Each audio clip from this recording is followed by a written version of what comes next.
자, 드린 말씀을 중심으로 나는 무엇으로 위로를 받는가 이런 제목으로 하나님의 말씀을 전해드리겠습니다.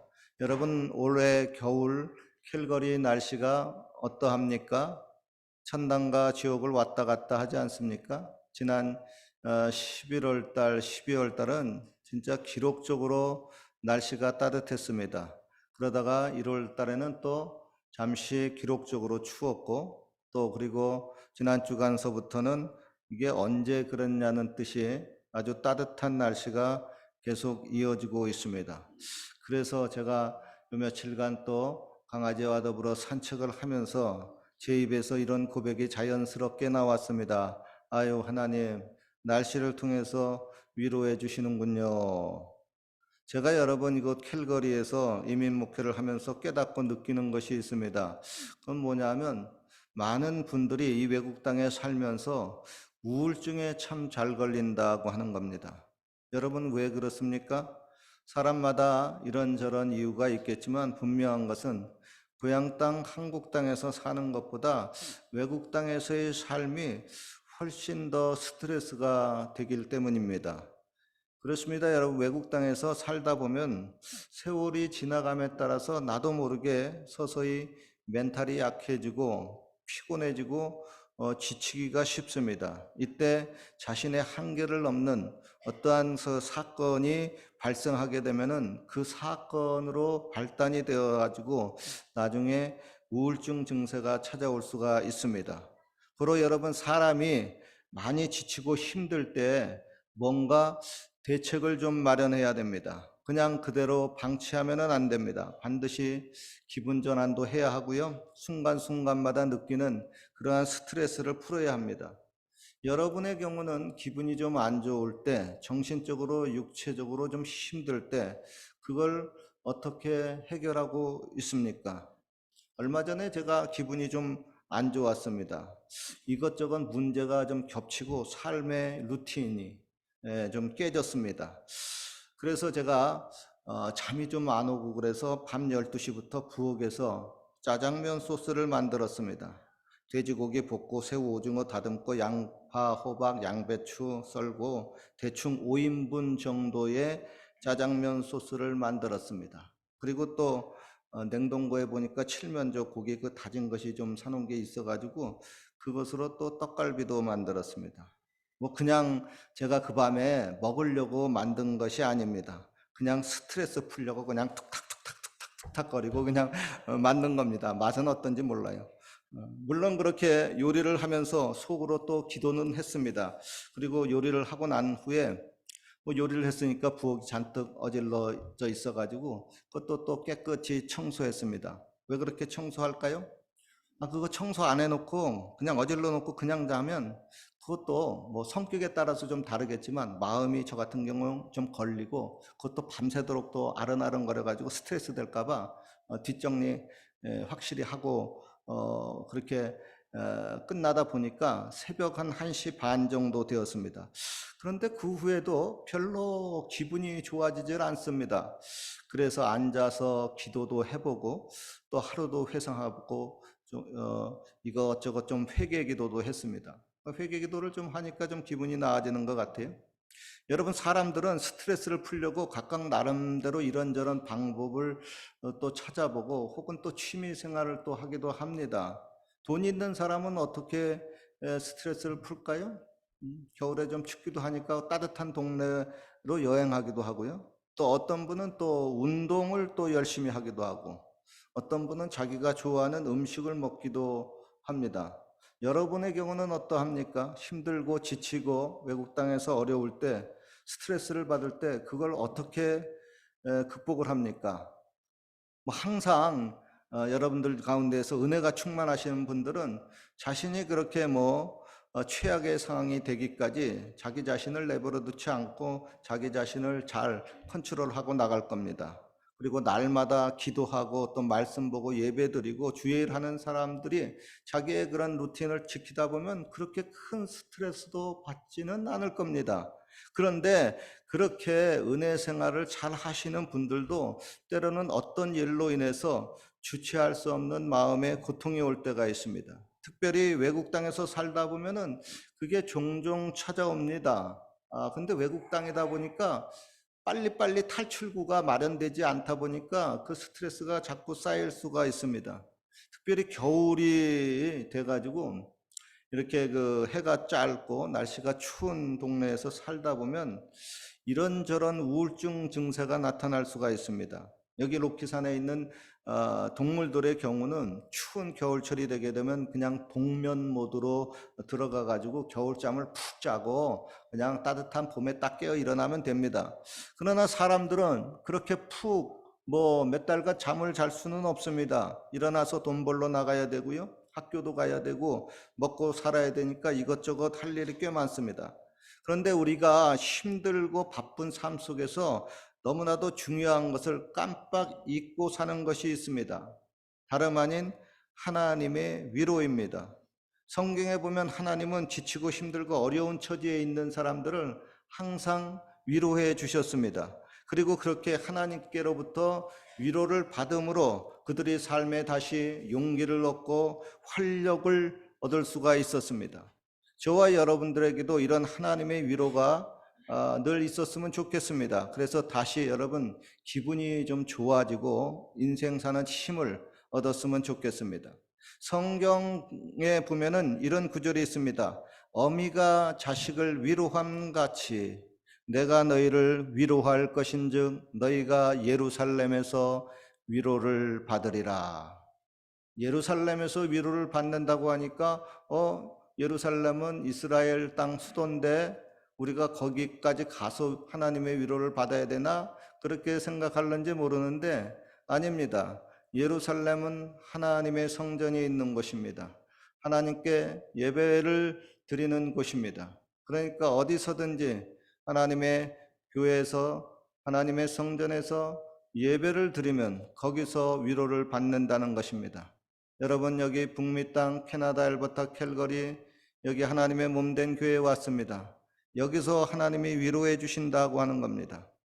여러분이나 저나 어렸을 때 추억이 좀 있을 겁니다. 뭔가 힘든 일이 있어가지고 아동 시절 때 풀이 죽어 있을 때 혹은 울고 있을 때 그럴 때 엄마나 아빠가 토닥거려 주면서 괜찮다 우리 아들 힘을 내 하시면서 맛있는 음식도 차려주거나 같이 놀아주면은 어느새 울음도 그치고 다시 활력을 찾게 됩니다.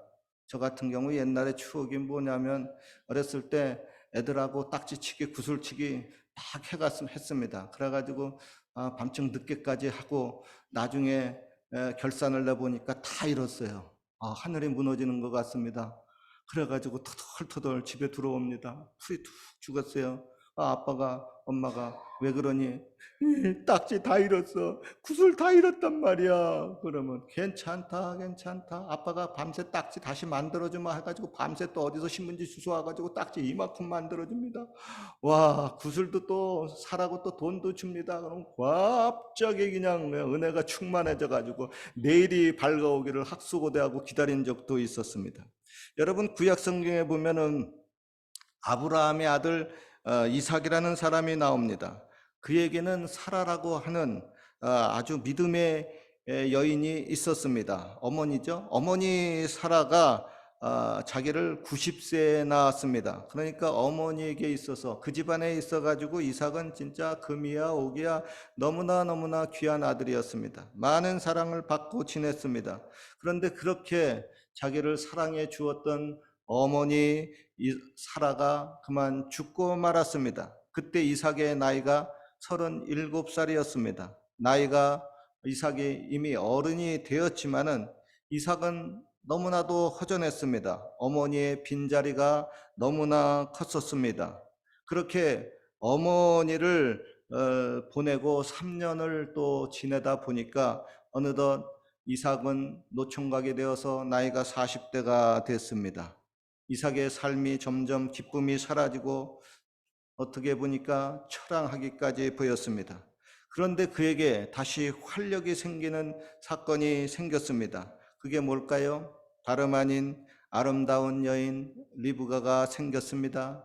그 리브가와 결혼을 하게 되었습니다. 이에 대해서 성경은 이렇게 말씀하고 있습니다. 이삭이 리브가를 인도하여 모친 사라의 장막으로 들이고 그를 취하여 아내를 삼고 사랑하였으니 이삭이 모친 상사 후에 위로를 얻었더라.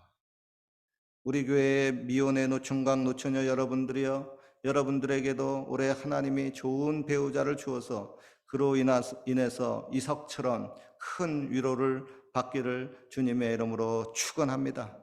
그런 분들이 많이 생기기를 주의 이름으로 축원합니다. 그리고 여러분의 인생 중에 혹시 사람 때문에 많이 힘들고 어려웠던 분이 있다면 앞으로 좀 좋은 사람을 하나님이 만나게 해서 위로를 받고 보상을 받으시기를 주님의 이름으로 축원합니다. 성경에 보면 하나님이 우리들에게 이렇게 묻는 경우가 있습니다.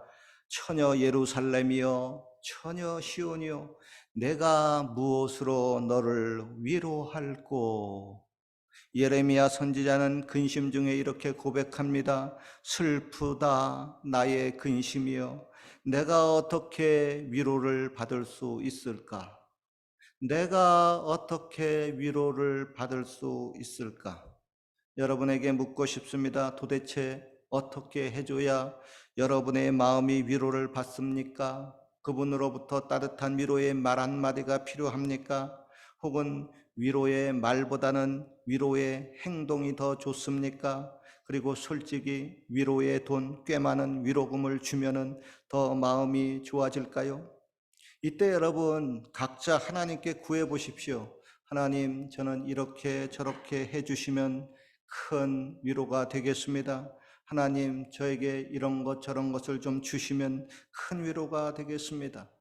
아무쪼록 여러분의 그 구하는 것을 하나님이 더 좋은 것, 가장 좋은 것으로 허락하심으로 여러분이 날마다 큰 위로 속에 사시기를 주님의 이름으로 축원합니다.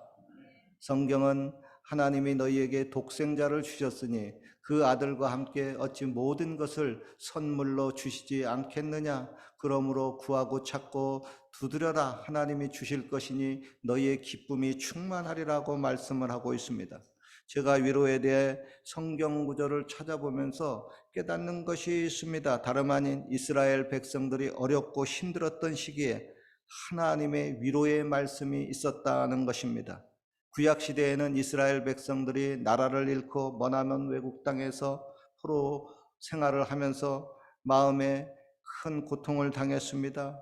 하나님의 위로가 그때 임했습니다. 이사야서 40장 1절 2절과 49장 13절 말씀입니다. 너희 하나님이 가라사대 너희는 위로하라, 내 백성을 위로하라. 너희는 정다이 예루살렘에 말하며 그곳에게 외쳐 구하라. 그 복욕의 때가 이제 끝났고 그 죄악의 사함을 입었느니라. 하늘이여 노래하라, 땅이여 기뻐하라, 산들이여 즐거이 노래하라. 여호와가 그 백성을 위로하셨은즉 그 고난당한 자를 긍휼히 여길 것임이니라. 그리고 여러분, 신약시대에는 초대교회 성도님들이 예수님을 믿는다고 큰 핍박을 받고 고난 속에 처할 때 하나님의 위로의 메시지가 임했습니다. 그 위로의 메시지가 오늘 본문의 말씀입니다. 찬송하리로다. 그는 우리 주 예수 그리스도의 하나님이시요 자비의 아버지시요 모든 위로의 하나님이시며 우리의 모든 환난 중에서 우리를 위로하사 우리로 하여금 하나님께 받는 위로로서 모든 환난 중에 있는 자들을 능히 위로하게 하시는 이시로다. 그리스도의 고난이 우리에게 넘친 것 같이 우리의 위로도 그리스도로 말미암아 넘치는도다. 우리가 환난 받는 것도 너희의 위로와 구원을 위하며 혹 위로받는 것도 너희를 위로하기 위함이니 이 위로가 너희 속에 역사하여 우리가 받는 것 같은 고난도 너희도 견디게 하느니라. 너희를 위한 우리의 소망이 견고함은 너희가 고난에 참여하는 자가 된 것 같이 위로에도 그러할 줄을 알미니라. 즉 고난이 크면 클수록 하나님의 위로가 더 크게 우리에게 역사한다고 하는 겁니다. 여러분, 우리가 믿는 하나님은 돌멩이나 고목나무 같은 인격이 없는 그런 무생물이 아닙니다. 우리 하나님은 죽은 하나님이 아닙니다. 도리어 우리 하나님은 살아계시고 훌륭한 인격을 가지시고 있는 전능한 분이십니다. 고로 하나님은 저와 여러분들의 사정을 일일이 다 아시고 있고 넉넉히 위로하실 수 있는 분이십니다. 그분은 오늘날도 저와 여러분에게 위로의 말씀을 주시고 있습니다. 그리고 우리를 위로하기 위해서 오늘도 열심히 일하시고 있습니다. 또한 독생자 예수님까지 보내어 주셔서 어려운 환경에 처한 사람들, 자기의 백성들을 위로해 주셨습니다. 또한 우리 한 사람 한 사람에게 성령님을 보내어 주셔서 우리 한 사람 한 사람을 순간순간마다 위로해 주시고 있습니다.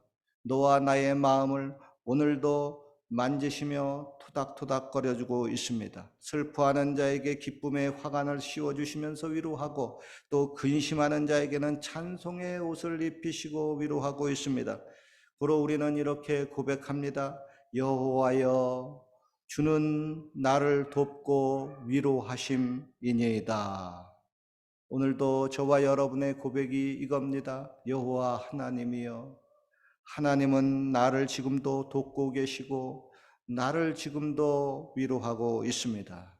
결론입니다. 우리 하나님은 오늘도 이 외국 땅에서 이런저런 일로 인해서 힘들어하는 저와 여러분을 위로하기 원합니다. 사람이 나를 위로하지 못할 때 하나님은 나를 넉넉히 위로하실 수가 있습니다. 고로 기도합시다. 하나님, 저를 또다시 위로해 주옵소서. 이에 대해서 하나님이 즉각적으로 우리에게 이렇게 응답합니다. 내가 그를 고쳐줄 것이야. 그를 위로하며 그와 그의 슬퍼하는 자에게 위로를 다시 얻게 하리라. 본인만 위로해 주는 것이 아니라 나와 관련된 사람을 같이 위로해 주신다고 말씀하고 있습니다. 그리고 말씀합니다. 너희를 위로하는 자는 정녕 나니라. 누가 나를 그렇게 위로해 줄까요? 하나님이 말씀합니다. 너희를 위로하는 자는 정녕 나니라. 평생의 주님의 위로 속에 행복 속에 사시기를 주님의 이름으로 축원합니다. 기도드리겠습니다. 하나님, 이전에 하나님이 우리가 힘들 때 위로를 해 주셨습니다. 지금도 곤란 중에 하나님의 말씀으로 위로를 해주고 있습니다. 그러 하나님, 우리가 예배를 마치고 이전을 나가게 될 때, 그리고 또다시 외국 땅에서의 삶을 살 때 너무 힘들지 않도록 계속 위로하여 주옵소서. 때로는 하나님의 위로의 표적도 나타내 주시고 저희들이 눈을 들어 하나님의 위로의 표적을 확실히 보게 하여 주옵소서. 임마누엘 주님과 늘 동행하고 순간순간마다 분초마다 행복함을 느끼게 하여 주옵소서. 그리고 그 행복함이 아버지 나라를 건설하는데 잘 쓰여지게 하여 주옵소서. 예수님 이름으로 기도하옵나이다. 아멘. 우리 찬양 부르며